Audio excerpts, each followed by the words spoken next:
Peoples party की मरकजी रहनुमा शाजिया मरी ने इल्जाम आयद किया कि सोची समझी साजिश के तहत सिंध को सजा दी जा रही है। कौमी असम्बली में इजहार ख्याल करते हुए उनका कहना था, सिंध रोड नेटवर्क पर किसी की नजर नहीं पड़ रही। M9 मोटरवे एक बदनुमा दाग है। सोची समझी साजिश है जिसके तहत सूबा सिंध को एक सज़ा दी जा रही है। हमारा जो रोड नेटवर्क है उसके ऊपर किसी की नज़र नहीं पड़ती। M9 के नाम से जो मोटरवे पर एक बदनुमा दाग है वहाँ पर, और जिस तरीके से ऑनरेबल मेंबर ने बताया सर, जब ये रिपेयर हो रहा था एक हुकूमत के दौर में, उस वक्त उधर 100 से ज़ायद अमवात हुई हैं सिर्फ रिपेयर में एक्सीडेंट्स की वजह से।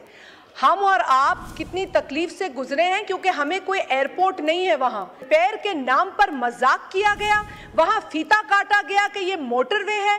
वो मोटरवे ना तब था ना अब है।